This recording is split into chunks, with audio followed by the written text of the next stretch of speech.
नमः शिवाय। कैसे हैं आप सब? आज मैं आपको जो बातें बताने आया हूँ, अभी जो कोरोना के समय एक लोगों के मन में भय व्याप्त है और हॉस्पिटल्स के चक्कर आप लगा रहे हो और ज़रा सा बुखार होता है, ज़रा सा ब्रीदिंग प्रॉब्लम होती है तो आपके अंदर एक बहुत भय की फीलिंग आ जाती है और आप हॉस्पिटल में बेड तलाशने लगते हो, इधर उधर सोर्स लगाने लगते हो। और देखने में भी आया कि आप में से बहुत सारे लोग जो हॉस्पिटल जा रहे हैं, बहुत सारे लोग ठीक भी हो रहे हैं, लेकिन कई लोग को अपने जीवन से हाथ धोना पड़ रहा है। तो देखिए, ये एक फैक्ट है जो आपको समझना होगा कि जब भी आप भयग्रसित होते हो तो आपके जो केमिकल बैलेंसिंग है शरीर के अंदर, वो बहुत ज़्यादा गड़बड़ होने लगती है और आपके अंदर जो ठीक होने की प्रक्रिया है वो और बहुत स्लो हो जाती है और आपके चांसेस ठीक होने के थोड़े कम होने शुरू हो जाते हैं। इसके अलावा बहुत सारी ऐसी प्रक्रियाएं हैं जो हमारा शरीर है, जो एक प्राकृतिक वे में होना चाहिए, तो वो बहुत तेज़ी से ठीक हो सकता है। तो आज जो मैं आपको बताने वाला हूँ इतना प्राकृतिक है और इतना सहज है कि आप घर पे ही अपना वेंटिलेटर रूम बना सकते हैं, घर पे ही आप अपना ऑक्सीजन क्रिएट कर सकते हैं, घर ही पे आप सब कुछ कर सकते हैं। आपको कहीं भी पैनिक होने की आवश्यकता नहीं है, कहीं भी आपको बाहर जाने की आवश्यकता नहीं है और आप देखोगे कि आप हॉस्पिटल से भी बहुत तेज़ी से ज़्यादा घर के अंदर आप रिकवर करना शुरू कर दोगे। जो कोरोना का समय चल रहा है, इस समय सबसे ज़्यादा पैनिक लोगों को दो तीन चीज़ें कर रही हैं। पहला, उसका बुखार, बुखार को देख के वो घबरा रहा है। दूसरा, उसका ब्रीदिंग प्रॉब्लम कि जो ब्रीदिंग उसकी है रुक रही है, ऑक्सीजन कम हो रही है। तो ये दो मैनेजमेंट उसने जब कर लिया तो आप पूरी तरह से अपने आप को ठीक कर सकते हैं। और वास्तव में कोरोना एक नॉर्मल फ्लू से ज़्यादा कुछ भी नहीं है, आपको इससे घबराने की आवश्यकता नहीं है।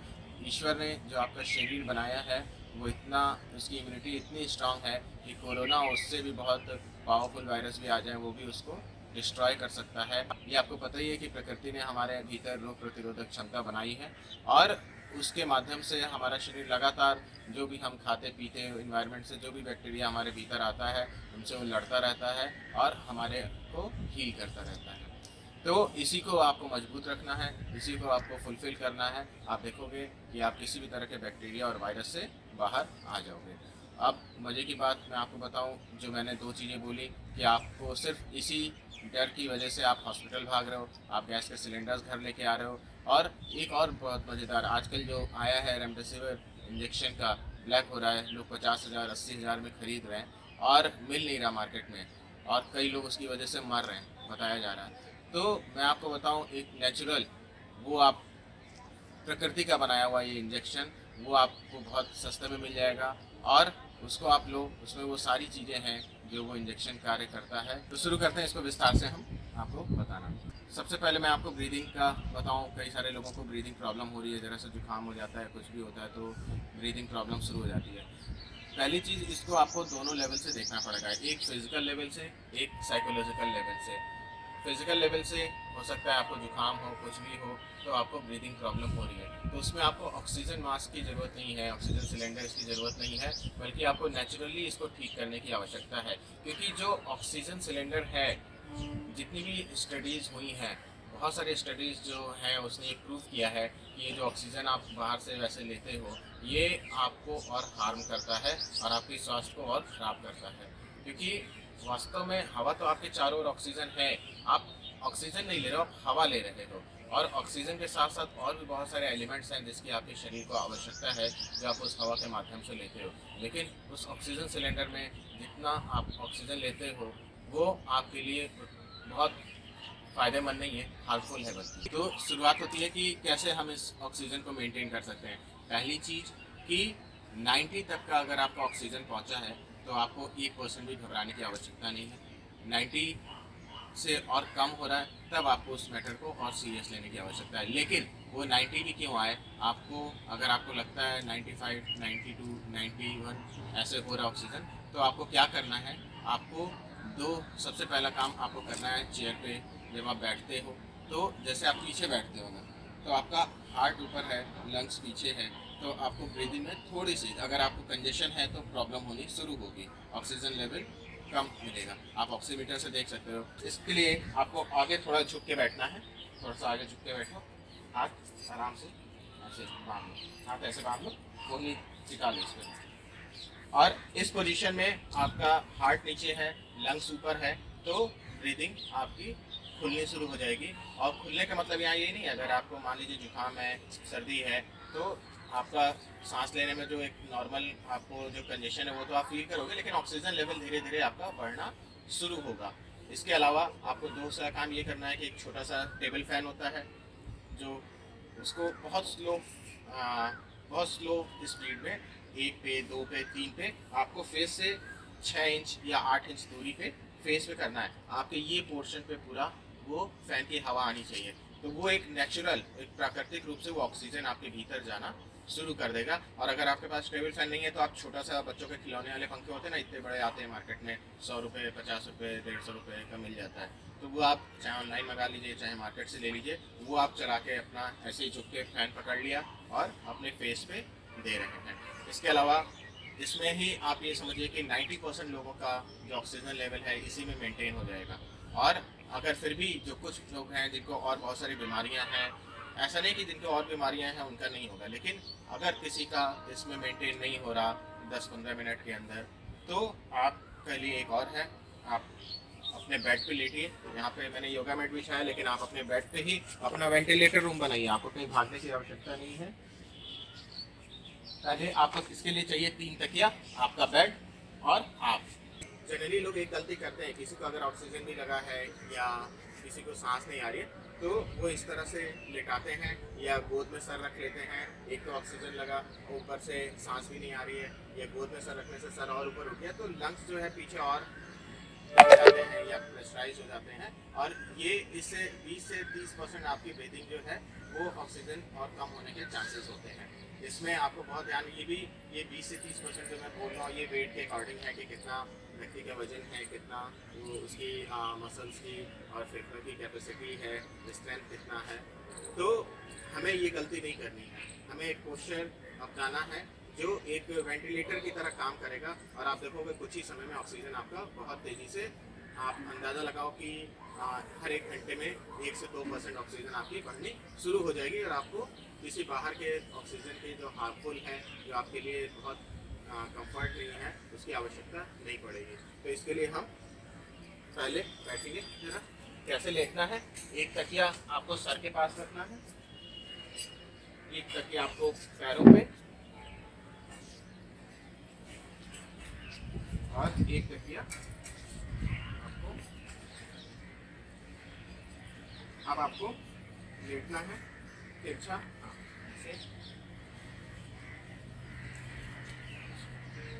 हाथ नीचे, आराम से रिलैक्स, हाथ नीचे रिलैक्स कर ले, जैसे हाथ रखना चाह रहे हैं।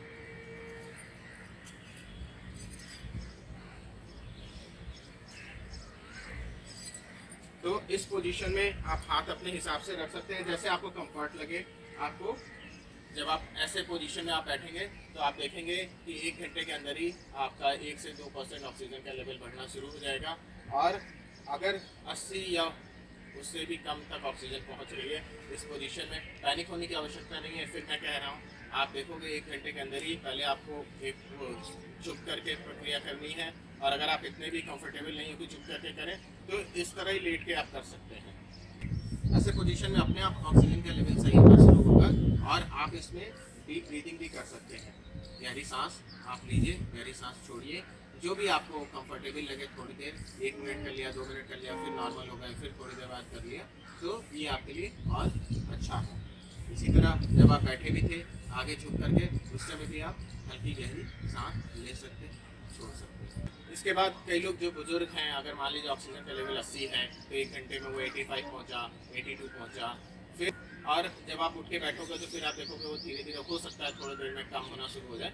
तो आपको इसको मेंटेन कैसे रखना है, ये आपको 12 से 24 घंटे का समय लगेगा कि इसी पोजीशन में आपको लेटे रहना। आपको इतनी देर कौन लेट सकता है, ये आप जो बुजुर्ग हैं उनके तो प्रॉब्लम होगी। तो इसके लिए आप 1 घंटा ऐसा लेटो, फिर 5, 10, 15 मिनट का ब्रेक ले सकते हो, मतलब 15 मिनट से ज़्यादा का ब्रेक नहीं लेना, 5 से 15 मिनट का ब्रेक ले सकते हो। आप खा सकते हो, कुछ पी सकते हो, घूम सकते हो, टहल सकते हो, फिर आप ऐसे लेट जाओ। और ये प्रक्रिया आपको 12 से 24 घंटे तक की करनी है। आप देखो कंटिन्यूस हर बार आपका ऑक्सीजन का लेवल इंक्रीज होता जाएगा, बढ़ता जाएगा, और आप एक बहुत अच्छा फील करेंगे, और 24 घंटे के अंदर अंदर आपकी ऑक्सीजन वाली प्रॉब्लम सॉर्ट आउट हो जाएगी।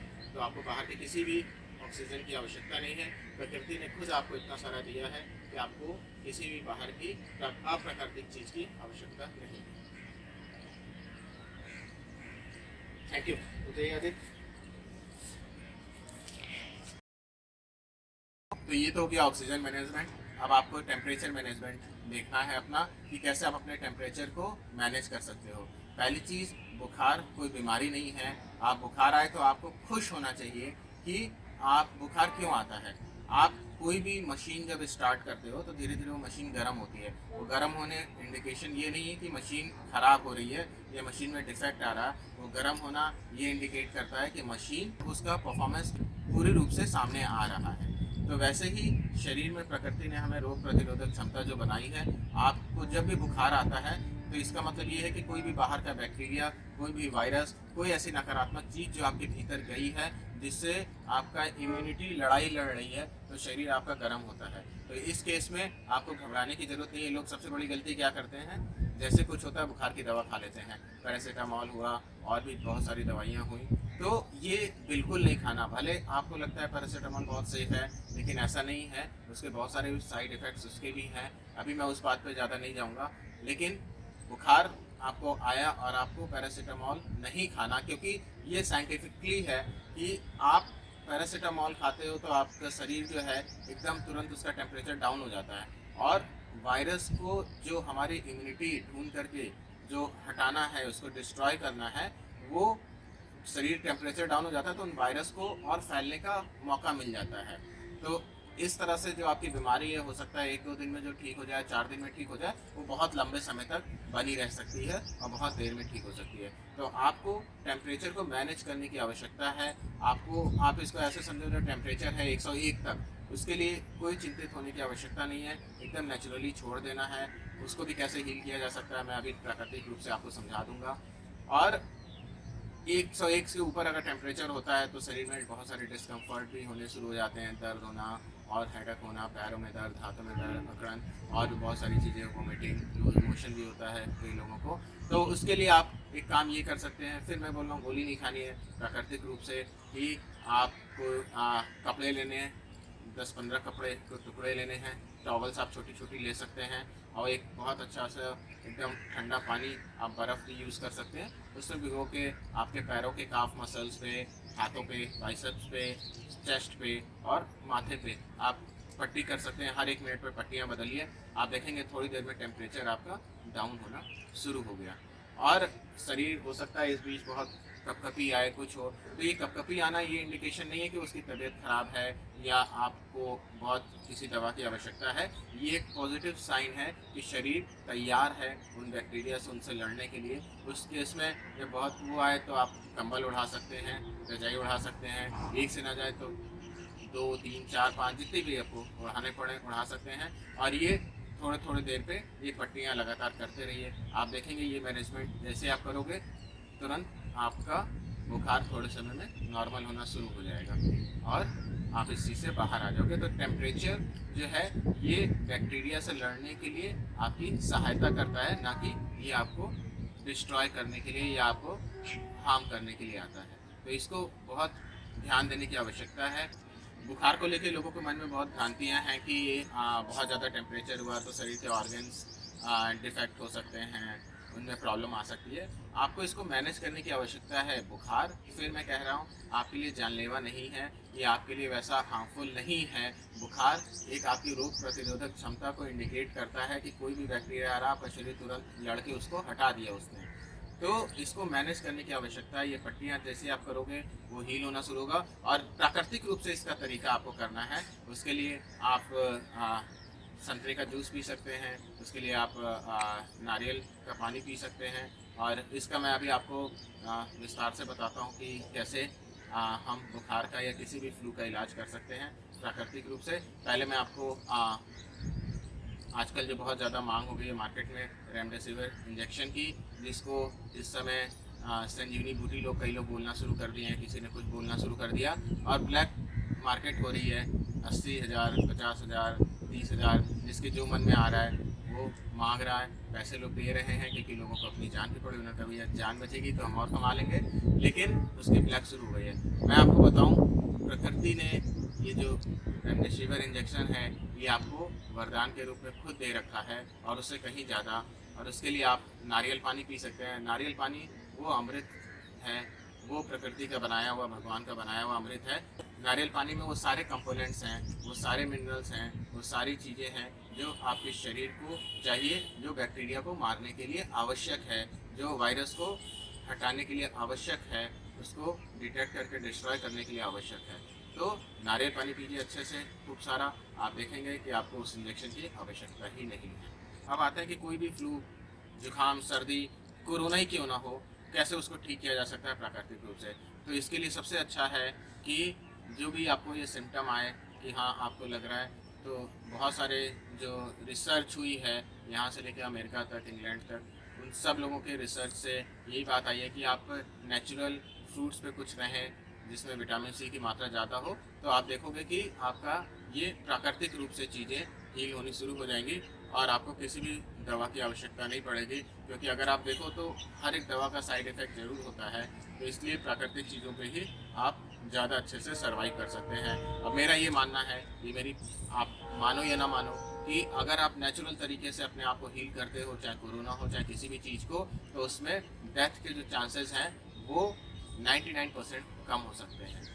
तो अब आपको देखना है कि आप रिस्क लेके जाना चाहते हो हॉस्पिटल और बहुत सारी चीज़ें, या अपने आप को घर पे ही पूरा हील करके प्राकृतिक रूप से ठीक करना चाहते हो। जो मैंने तरीके बताए सांस लेने के, आपको किसी बाहर के ऑक्सीजन मास्क की ज़रूरत नहीं है। और ये कोई अंधी विश्वास की बात नहीं कह रहा हूँ, आप ऑक्सीमीटर लो अच्छी क्वालिटी का, लेकिन जो एक्चुअल रीडिंग बता सके, और आप खुद देखो आपका ऑक्सीजन लेवल जो भी है, आप लेट करके उस समय गहरी सांस ले रहे हो, तो हमारा शरीर प्राकृतिक है और प्राकृतिक रूप से ही हम इसको पूरी तरह से ठीक कर सकते हैं। बाहर का कोई भी केमिकल इसमें डिसबैलेंस ही पैदा करेगा। अब आप कहोगे कि कैसे हम बुखार को, फ्लू को, जुकाम को, सबको ठीक कर सकते हैं। तो उसके लिए सबसे अच्छा ये है कि आपका जितना बॉडी वेट है, जो पूरी रिसर्च में सामने आया है, उसका आप समझिए 100 किलो आपका बॉडी वेट है, तो यानी 10 गिलास, जो गिलास आपका 300 ml का, 250 ml का हो सकता है, 10 गिलास आपको संतरे का जूस, मौसम्मी का जूस, अनानास का जूस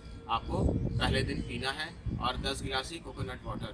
क्योंकि मैंने जैसा बताया, कोकोनट वाटर प्रकृति का वरदान है और ये जो भी बैक्टीरिया है, जो भी वायरस है, उसको डिस्ट्रॉय करने में बहुत सहायता करता है, आपकी इम्यूनिटी को बहुत बढ़ाता है, आपको एक ओवरऑल तरह से हील करता है, नरिश करता है।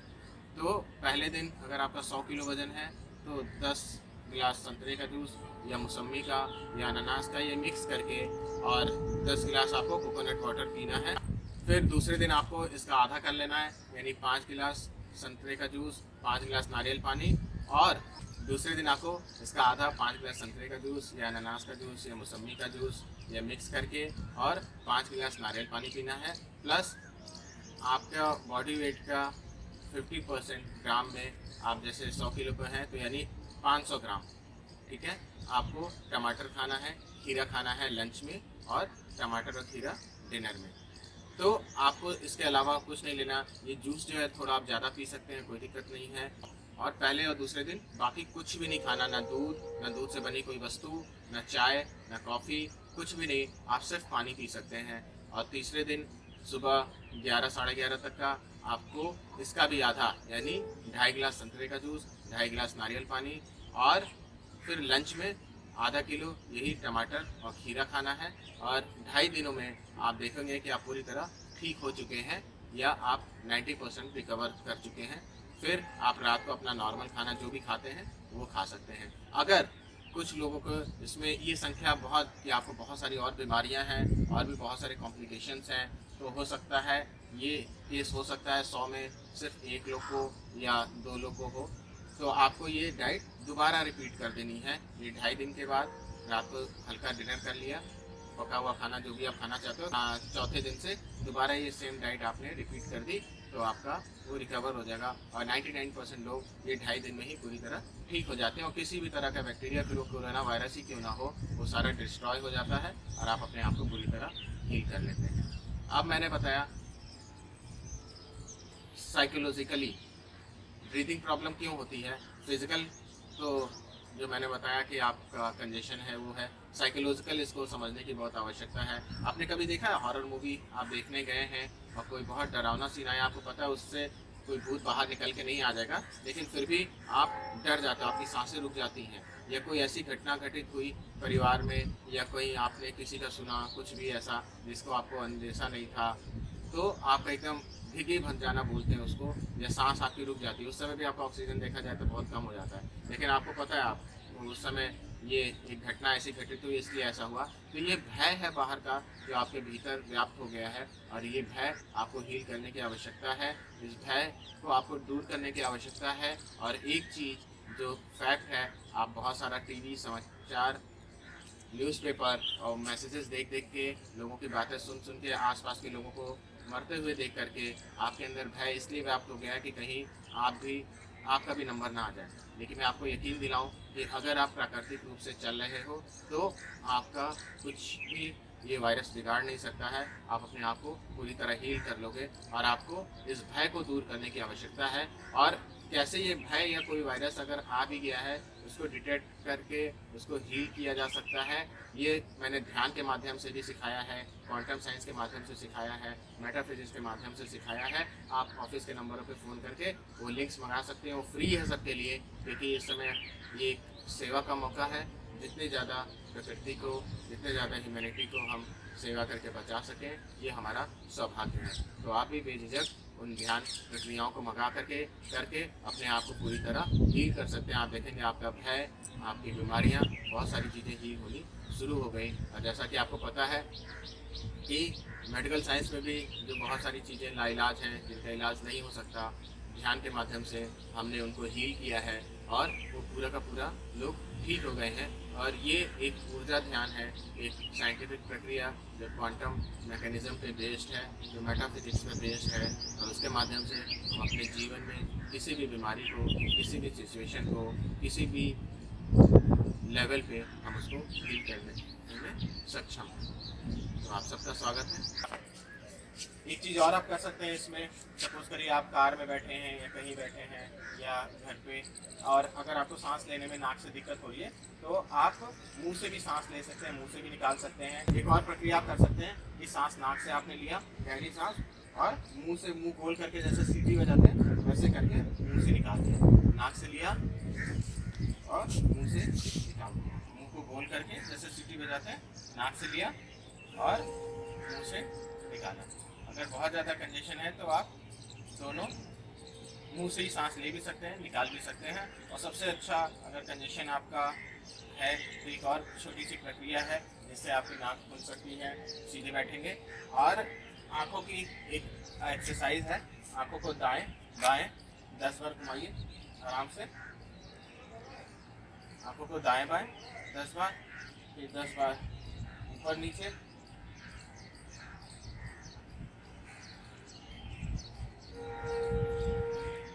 फिर 10 बार डायगोनल एक साइड, फिर 10 बार दूसरी साइड डायगोनल। आप देखोगे इसी में आपकी सांस की, यहाँ से आपकी आंखों से आपके साइनस पॉकेट्स और आपके ब्रीदिंग सिस्टम जो है उसका बहुत गहरा कनेक्शन है। जितना भी जुकाम हो आप देखोगे इससे 99% लोगों का तुरंत ब्रीदिंग चालू हो जाती है, गहरी सांस आनी शुरू हो जाती है। और आंखों को गोल क्लॉकवाइज और एंटी क्लॉकवाइज घुमाना है। पहले 10 बार क्लॉकवाइज, फिर 10 बार एंटी क्लॉकवाइज। इससे आपकी आंखों की एक्सरसाइज भी हो जाएगी, आंखों की मसल्स भी स्ट्रेंथन होगी, और आपका जुकाम भी पूरी तरह से हील होना शुरू हो जाएगा। ये इमीडिएट एक इंजेक्शन समझ लीजिए जो आपको तुरंत सांस को खोल देगा और आपकी गहरी सांस आ जाएगी। ठीक है, थैंक यू।